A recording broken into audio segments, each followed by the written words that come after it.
अस्सलामुअलैकुम, मैं हूं अमरीन अली और आप देख रहे हैं वॉइस ऑफ उर्दू। एक नजर आज की हेडलाइंस पर। पाकिस्तान में पहली सियासतदान कोरोना वायरस के हाथों जिंदगी की बाजी हार गई। शाहीन रजा जो कि खवातीन की मखसूस नशिस्त पर पंजाब से पाकिस्तान तहरीक इंसाफ की MPA मुंतखब हुई थी और उनकी उम्र तकरीबन 60 बरस थी। सियासी हलकों समेत वजीर आजम इमरान खान की जानिब से इजहार ताजियत। स्पीकर कौमी असम्बली असद कैसर और सिंध के सूबाई वजीर सईद गनी समेत अब तक मुतादिद अरकान असम्बली में कोरोना वायरस की तस्दीक हो चुकी है, लेकिन शाहीन रजा कोरोना वायरस से इंतकाल करने वाली पाकिस्तान की पहली रुकने असम्बली हैं।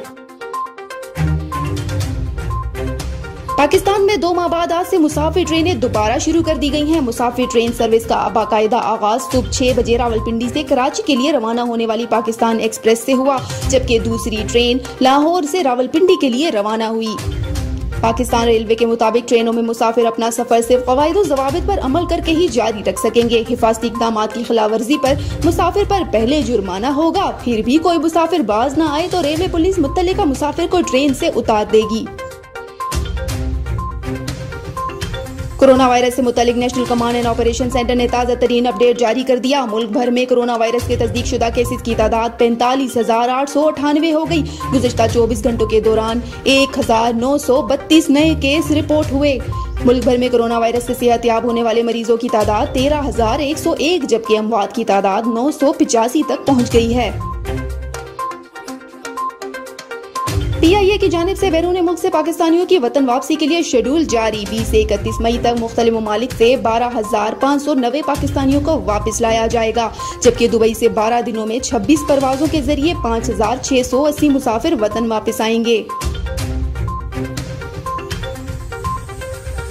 आज़ाद कश्मीर हुकूमत ने जुमेरात, जुम्मा, हफ्ता 3 दिन के लिए बाजार खोलने का ऐलान कर दिया है। आज़ाद कश्मीर भर के ताजरों ने वज़ीर आज़म आज़ाद कश्मीर राजा फारूक हैदर से मुलाकात में कारोबारी सरगर्मियां बहाल करने की इस्तदा की थी।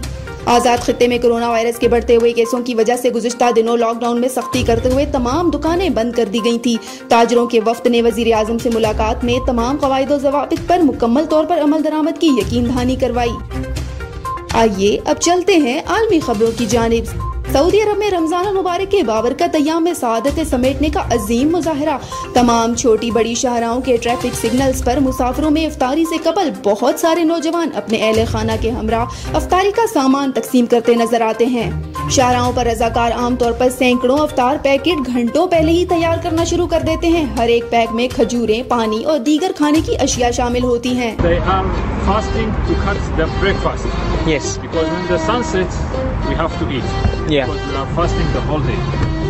So what we do there, we give the people a fruit and we tell them, please fasten your seatbelt and drive safely. जी हाँ, हम उन तमाम रज़ाकारों को खराज तहसीन पेश करते हैं जिन्होंने पिछले सालों रज़ाकाराना तौर पर अपनी खिदमत सर अंजाम दी, और इसके साथ साथ उन हेल्थ वर्कर्स को भी खराज तहसीन पेश करते हैं जो कि इस लॉकडाउन में भी अपनी खिदमत सर अंजाम दे रहे हैं।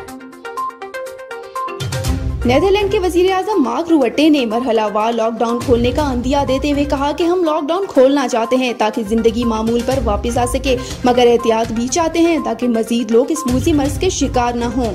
अपने ट्वीट में मार्क रुट्टे ने 1 जून से रेस्टोरेंट, होटल्स, म्यूजियम, पार्क्स और तमाम पब्लिक ट्रांसपोर्ट खोलने समेत 1 जुलाई से महदूद किस्म की खेलें, इज्तिमाई महाफिल और तमाम अंदरूनी और बैरूनी परवाजें खोलने का अंदिया दिया है। तीसरे मरहले की तारीख 1 सितंबर, जिसमें हर किस्म के खेल, कैफे और बाजार भी खोलने का इशारा दिया है। अमेरिका में एक ऐसे मास्क पर काम शुरू किया गया है जिसमें कोरोना वायरस चिपकते ही फना हो जाएगा। यूनिवर्सिटी ऑफ केंटकी के प्रोफेसर दीपिका भट्टाचार्य ने इस मास्क को बनाने का काम शुरू कर दिया है और ये अपनी नौयत का पहला कोरोना कश मास्क भी हो सकता है। इस मास्क पर एंटीवायरल परत बनाकर खास खामरे लगाए गए हैं। जैसे ही उभार वाला वायरस इस पर गिरता है, वो खामरे से चिपक जाता है और धीरे धीरे वायरस को तल्फ कर देता है। ये मास्क फजा में तैरते वायरस को भी उस वक्त भी तबाह करता रहेगा जब जब वो इसके खामरे वाली परत से टकराएंगे। ये थी अब तक की हेडलाइंस। मजीद खबरों के लिए हमारी वेबसाइट www.voiceofurdunews.nl या फेसबुक पेज पर क्लिक करें। इसके अलावा आप हमारा यूट्यूब चैनल भी सब्सक्राइब करके मजीद खबरें देख सकते हैं। देखते रहिए वॉइस ऑफ उर्दू।